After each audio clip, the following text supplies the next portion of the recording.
Student, चांदनीकांत BEd college की class में फिर से आप लोगों का स्वागत है।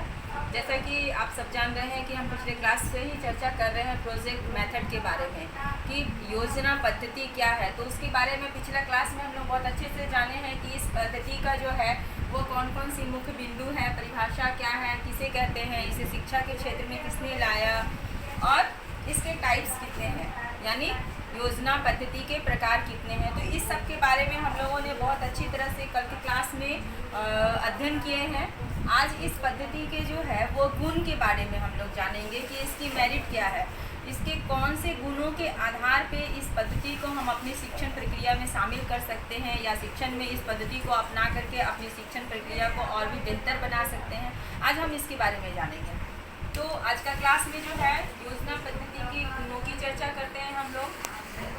तो पहले जो मुख्य बिंदु हम बता चुके हैं उसमें से ही कहीं ना कहीं पॉइंट आपका जो है वो झलकता है कि इसकी क्या विशेषताएं हैं।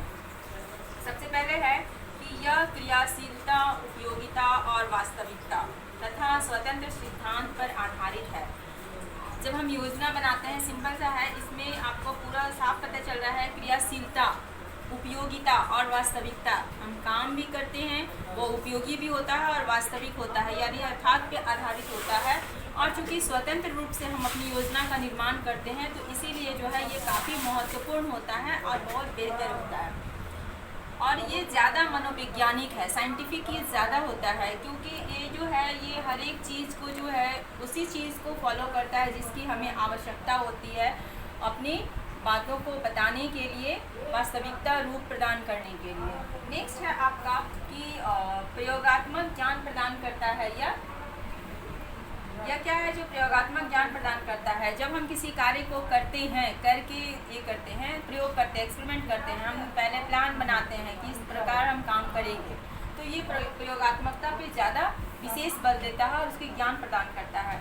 नेक्स्ट है आपका करके सीखने पर आधारित, लर्निंग बाय डूइंग के प्रोसेस पे जो है यह सिद्धांत कार्य करता है। ये जो हमारा प्रोजेक्ट मेथड है ये हमें करके सीखने के सिद्धांत पर आधारित है, जो कि सबसे बेहतर लर्निंग मेथड है अच्छी क्लासेस के लिए। नेक्स्ट है आपका प्रत्येक छात्र को विकास का अवसर मिलता है।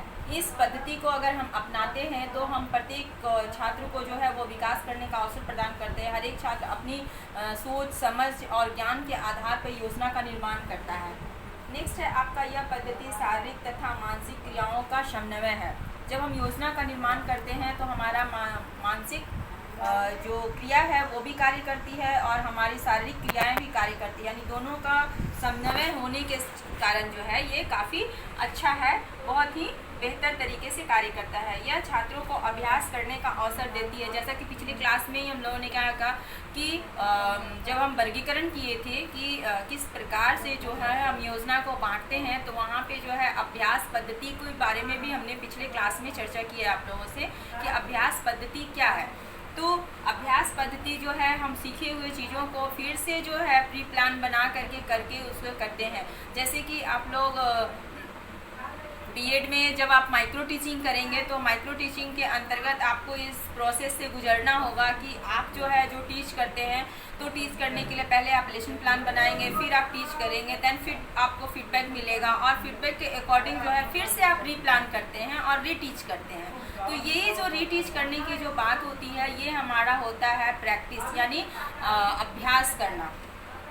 तो यह छात्रों को अभ्यास करने का अवसर देता है। नेक्स्ट है आपका यह जनतंत्रात्मक जीवन व्यतीत करना सिखाती है। सिंपल सा है कि यह योजना जो है हम किसी के दबाव में आकर के नहीं बनाते, कोई भी प्लानिंग हम अपनी इच्छा अनुसार स्वतंत्र सिद्धांत के आधार पर बनाते हैं, तो ये जनतंत्रात्मक होता है। ये छात्रों को जो है सहयोग, सहिष्णुता और सद्भाव की भावना को सिखाता है।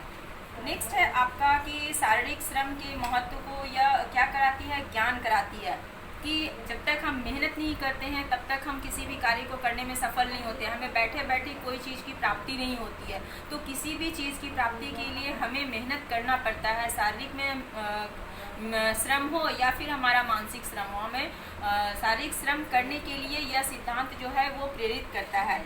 नेक्स्ट है आपका कि छात्रों को पर्याप्त स्वतंत्रता प्रदान करती है। सिंपल सा है, पहले ही मैंने कहा कि यह क्या करते हैं, प्रोजेक्ट मेथड जब भी हम प्लान बनाते हैं तो वो स्वतंत्र रूप से किसी छात्र के ऊपर, मान लीजिए कि कोई छोटा सा प्रोग्राम अगर हम कॉलेज में ऑर्गेनाइज कर रहे हैं और उस प्रोग्राम के अकॉर्डिंग जो है हम स्टूडेंट को उसके वर्क को डिस्ट्रीब्यूट कर देते हैं और स्टूडेंट के ऊपर ही छोड़ देते हैं कि फलना प्रोग्राम को ऑर्गेनाइज करने की जिम्मेदारी आप लोगों को है, तो वो स्वतंत्र रूप से अपनी ज्ञान के आधार पर वो क्या करते हैं, प्लानिंग करते हैं कि कैसे करना है। अगर हम सेमिनार का आयोजन करने जा रहे हैं या वर्कशॉप का आयोजन करने जा रहे हैं तो उसके लिए हमें किन किन चीज़ों को पहले ही कैटेगराइज करना होगा, इसके बारे में जो स्टूडेंट अपनी सिद्धांत के, अपनी विचार, अपनी इच्छा के अनुसार स्वतंत्र रूप से प्लानिंग करते हैं। तो ये स्वतंत्रता पर जो है वो विशेष बल देता है। तो इस तरह से पता चलता है कि इनके जो गुण है, प्रोजेक्ट मेथड के जो गुण है, तो इस गुण के आधार पे इस सिद्धांत का काफ़ी महत्व बढ़ जाता है। नेक्स्ट क्लास में हम चर्चा करेंगे इसके दोषों के बारे में, क्योंकि मैंने पहले ही आप लोगों को कहा था कि हर एक चीज़ के दो पहलू होते हैं, हर एक सिक्के के दो पहलू है, मेरिट और डिमेरिट, तो हमें दोनों की जानकारी हासिल करनी चाहिए। तो आज के क्लास में हम प्रोजेक्ट मेथड के गुणों के बारे में चर्चा किए, नेक्स्ट क्लास में और आगे चर्चा करेंगे। आज के लिए इतना ही, थैंक यू।